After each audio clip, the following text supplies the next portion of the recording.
হাজারো শিক্ষার্থীর স্বপ্ন ঢাকা বিশ্ববিদ্যালয়। এবছর তোমরা যারা ঢাকা বিশ্ববিদ্যালয় ভর্তি পরীক্ষায় অংশগ্রহণ করবা, ঢাকা বিশ্ববিদ্যালয় ভর্তি পরীক্ষা দিতে হলে তোমার ন্যূনতম কত জিপিএ যোগ্যতা প্রয়োজন হবে? সায়েন্স, আর্টস, কমার্স তিন বিভাগের শিক্ষার্থী নিয়েই কথা বলবো। কেন তুমি ঢাকা বিশ্ববিদ্যালয় পরীক্ষা দিবে? কারণ সকল শিক্ষার্থীর স্বপ্ন থাকে যে আমি ঢাকা বিশ্ববিদ্যালয়ে পড়াশোনা করব। সো ঢাকা বিশ্ববিদ্যালয়ে পড়াশোনা করতে হলে তোমার যে যোগ্যতা, যে ক্রাইটেরিয়া রয়েছে সেই জিনিসটা নিয়ে আলোচনা করব এবং পরবর্তীতে ঢাকা বিশ্ববিদ্যালয় নিয়ে প্রপার একটা গাইডলাইন সাজেশন বেসে তুমি কিন্তু চাইলে ফ্রিতে যুক্ত হয়ে যেতে পারো। এই ভিডিওর কমেন্ট বক্সে দেওয়া থাকবে আমাদের গ্রুপের লিংক, সেখানে যুক্ত হলেই ফ্রি গ্রুপে আমাদের সাথে যুক্ত হয়ে যেতে পারবা এবং প্রিপারেশন নিতে পারবা ঢাকা ইউনিভার্সিটির জন্য।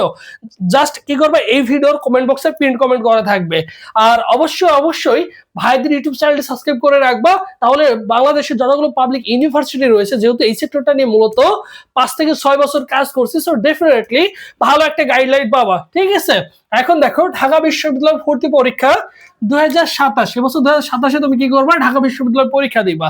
এখন ঢাকা বিশ্ববিদ্যালয় ইউনিট রয়েছে, দেখো এই যে একটা ইউনিট, বিজ্ঞান ইউনিট। এই ইউনিট হচ্ছে মূলত বিজ্ঞান ইউনিট। এখানেও কিন্তু সকল ইউনিটের ছেলেমেয়েরা কিন্তু পরীক্ষা দিতে পারে।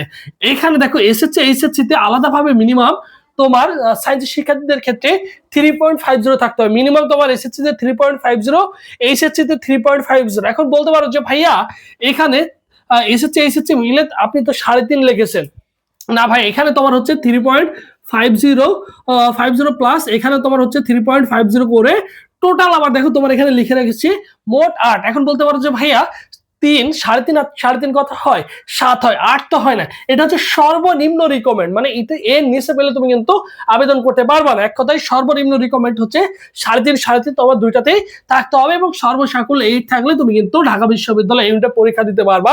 সায়েন্স ব্যাকগ্রাউন্ডের শিক্ষার্থীরা, এখানে আসন সংখ্যা রয়েছে 1896টি আসন সংখ্যা রয়েছে। 34টা ডিপার্টমেন্টে 1896টি হচ্ছে আসন সংখ্যা রয়েছে। এরপর আসি মানবিক মূলত এটা হচ্ছে বি ইউনিটের জন্য। ঠিক আছে, এখানে কিন্তু বিভাগ পরিবর্তনের জন্য অসংখ্য ছেলেমেয়েদের জন্য আসন সংখ্যা রয়েছে, বিশেষ করে সায়েন্স এবং কমার্সের শিক্ষার্থীদের জন্য আসন সংখ্যা রয়েছে। এখানে পরীক্ষা তোমাকে দিতে হলে এইচএসসি তে আলাদাভাবে কত দেখো 3.00, ঠিক আছে, এই যে লিখে রেখেছি 3.00 থাকতে হবে এবং মোট তোমার কিন্তু 7.50 থাকতে হবে। এখন বলতে পারো ভাইয়া 3 আর 3 তো যোগ করলে 6 হয়, আপনি লিখেছেন 7.50। হ্যাঁ, তোমার কিন্তু সর্বনিম্ন 7.50 থাকতে হবে, 3 এর উপরে থাকতে হবে। বিষয়টা ক্লিয়ার? 3 এর উপরে থাকতে হবে, তাহলে তুমি 7.50 হলে আবেদন করতে পারবা। এখানে দেখো আসন সংখ্যা রয়েছে 2934টা আসন সংখ্যা রয়েছে। এরপর দেখো বাণিজ্য ইউনিট, তুলনামূলক অন্যান্য পাবলিক বিশ্ববিদ্যালয়ের তুলনায় ঢাকা ইউনিভার্সিটিতে বিশেষ করে মানবিক এবং বাণিজ্য শাখার শিক্ষার্থীদের জন্য জিপিএটা তুলনামূলক অনেকটা একটু বেশি রয়েছে। অন্যান্য ইউনিভার্সিটি দেখা গেছে 6 পেলে তোমার কিন্তু হয়ে যায়, কমার্সের ক্ষেত্রেও 6, 6.5 এবং দেখা যায় তোমার হচ্ছে মানবিকের ক্ষেত্রে 6 হলে কিন্তু পরীক্ষা দেওয়া যায়। বাট ঢাকা ইউনিভার্সিটিতে তুলনামূলক জিপিএ যোগ্যতা একটু বেশি।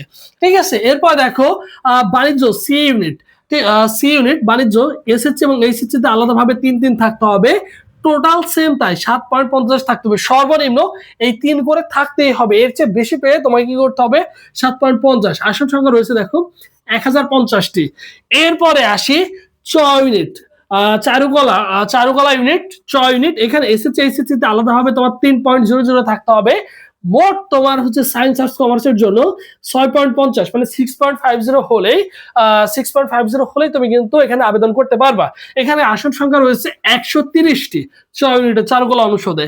এরপর দেখো ঢাকা বিশ্ববিদ্যালয় আইবিএ ইউনিটে যারা পড়তে চাও, ঢাকা বিশ্ববিদ্যালয় আইবিএ তে এসএসসি এবং এইচএসসি তে আলাদাভাবে তোমার কিন্তু 3.5 থাকতে হবে। কত থাকতে হবে বলো তো ভাইয়া? 3.5 থাকতে হবে আলাদা ভাবে। এরপরে সর্বসাকুল্যে তোমার কত থাকতে হবে? 8 থাকতে হবে। আসন সংখ্যা কত রয়েছে? 120টি।